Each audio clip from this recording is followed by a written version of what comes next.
Good afternoon and welcome back to RecruitFest 2010. I'm Eric Weingardner, Vice President of Client Adoption with Monster.com, and we've reached the halfway mark. So for those of you joining us from all over the world, some of you are from the Twitter stream saying you're up late. We've all had lunch here, so we're in this moment of get some excitement going, all right? The pressure is high. And in the lunch cleanup spot here, we've chosen brand. It is one of the buzz phrases that we have in our business right now. Brand, employer brand, personal brand, corporate brand. We talk about brand a lot. It's incredibly important, and now we look at the debate that ensues from it. So we're going to sort of view this as a multifaceted combo session around brand. Which brand matters more? Is it your corporate brand, or is it a recruiter's individual brand, or a hiring manager's? We can talk about individual brand. And then after we've had that conversation, we're going to talk a little bit more about what happens when good branding goes bad. All right? So we all agree that brand is important. For this session, we have John Nykolaiszyn and Sarah White. And I think that neither of you need introduction at this point. So John is going to take the position here that if we look at which brand matters more, he's going to take the point of corporate brand. Yes. And Sarah, who bedazzles T-shirts with I'm So Sarah, will take the point that individual brand, which she's certainly pioneered for us in this business, matters more. And then we'll all discuss. And this is one where we should all have a point of view. We picked a topic, discuss. All right? So why don't you kick us off, John? Well, you know, I'm a big believer in the corporate brand is probably the most important part of this. And it was, you know, we were joking earlier about this lipstick on a pig analogy that I wanted to start with. If your personal brand is terrible or your corporate employment brand is terrible, there's no amount of work you can do to make it better.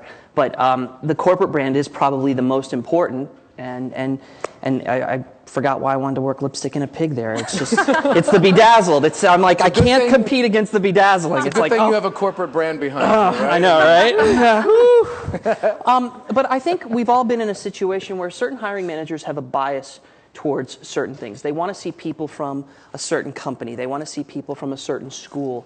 And this aura, that's probably more important than this wonderful personal brand that I've built up in the marketplace. I want to see somebody from, you know, the analogy that I really like is you could be a wonderful person working at a mom and pop place. You could be the greatest employee ever.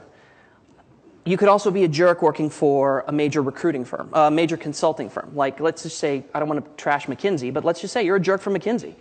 Your hiring manager may have a bias towards people who've worked at McKinsey, and they want that pedigree. They want that person. And I think that's where the corporate brand, from a recruiting perspective, matters more. Interesting. So you feel as if an organization can have a brand, right? That I can, you know, speak now in this world of social. We all still think that our companies can actually speak, not the people in them. So you feel strongly that corporate brand is where we should be focused, and that each of us latch on to that? Yeah. Well, I'll give you another example. You could be a recruiter. You could be a corporate recruiter. You could be an agency recruiter. You could just be reading from a script. Okay, and we all know the recruiters who read from the script, and they make the placements, and you're out there, and you're struggling. You're like, why is this person hiring people? And all I'm doing is I'm putting my heart and soul into this. And they work for a big branded company. No matter what you do, no matter what they say, they're going to have that overflow. They're going to have that aura. They're going to have that in their back pocket, and they'll make the placement. So you said big brand. Can we also agree from a semantic standpoint that this is strong brand? Yeah. It doesn't necessarily, you know, corporate brand doesn't need to be large corporate brand or employer brand. We can expand to that. Is that okay? Yeah, I would say that. All right. So I think we get that traditional view. Corporations are, you know, I've built this brand as an organization, and now all of us just kill ourselves to go there. These are the companies that we know that don't have problems getting applications. They get millions of them. They have 45-minute, 60-minute application processes because they can. We know them. We love them. We all secretly want to work for them, right? At some point, we know it matters, right? So, Sarah, why is that not the best view? For most people, you get your job because you networked with somebody. You didn't get your job because you stood in line at a career fair. You didn't get your job because you just randomly happened across it.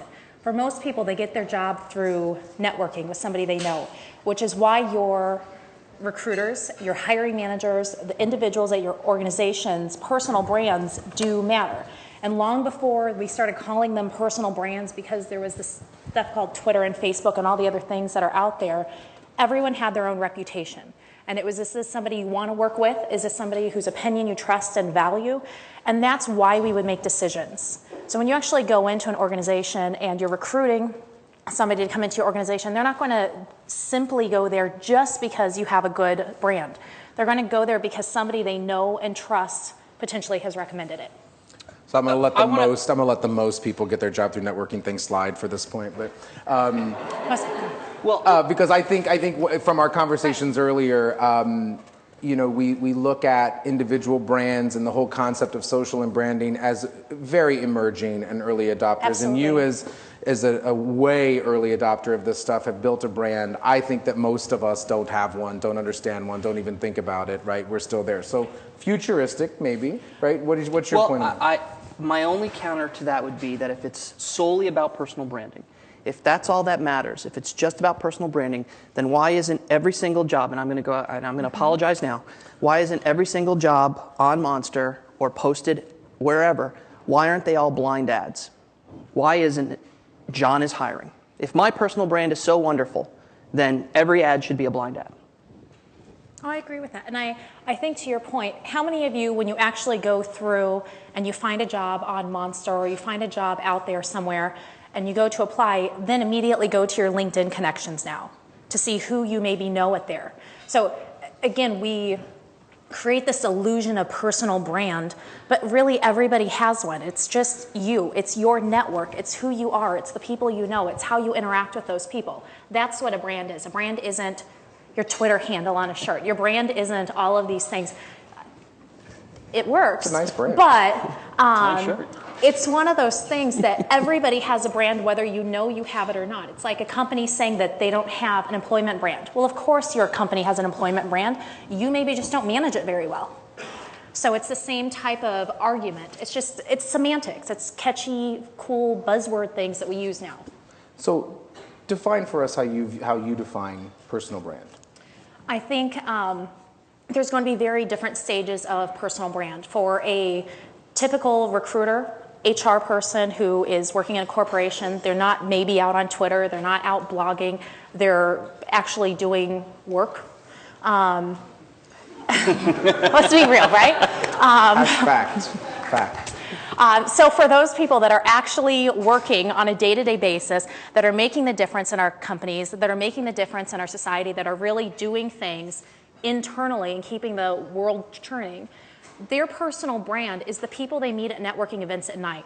It's the people they meet at their SHRM meetings on the weekend events and at the conferences. It's the connections they may have on LinkedIn, and it's the relationships they have internally within their organization. Again, it just goes back, all the personal brand is simply a reputation. And you can take it to that next level and manage it, monetize it, and turn it into a product in itself. 99.9% of people should never and probably will never do that. So let me, because I almost feel like we're saying kind of the same thing here. Let's talk about personal brand as a recruiter instead of how it gets perceived as a candidate, right? I think that's really what we're looking at here is that your personal brand as a recruiter and a rock star recruiter versus just people who want to work for me and they'll go through whomever on the recruiting team. I think that's the debate, right? The debate is who's more valuable to the talent acquisition function, the strong corporate brand or a rock star recruiter who has people and candidate relationships that can bring talent into the organization that wouldn't otherwise approach the brand. I think that's the debate. Well, but I think that those are synonymous. You have to be a rock star recruiter in a rock star brand. You can't be a I think you just debate. You just pushed your own piece on there, right? So I look at it and I say that's the holy grail. If I'm a rock star and I work in an organization, if I'm Chris Hoyt, rock star, and I got PepsiCo, rock star, magic things happen, right? I don't think those two things have to sit together. I'm going to use Chris as an example, and we talked about this last night. I kind of made a goal to myself graduating college that I would never, ever, ever, ever, ever work for a Fortune 1000. I never had any interest in it.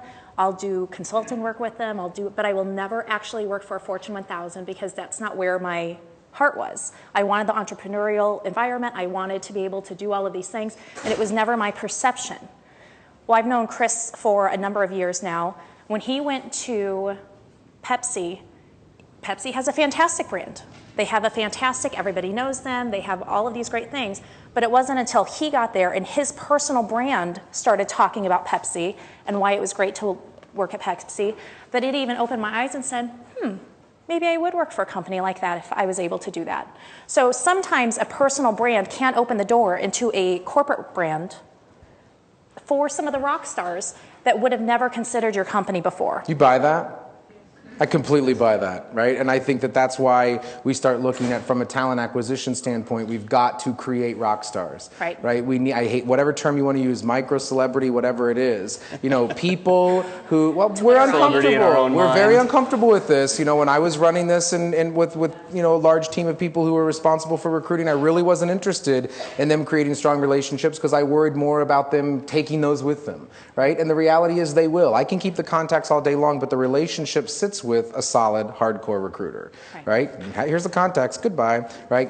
Hey, it's Eric, right? You know, now I pick up those contacts over here. But if we know that's what works, if we embrace that and build those high-powered brand, that's progress, isn't it? But how easy, thinking about it from a recruiter perspective, yeah, you're Eric and you just took all your contacts with you. What if you're working for a company that people don't like? What if you're working for Union Carbide or a company that has a bad... Then you want them to like you. Okay, what does that mean? I don't know. You know, sorry.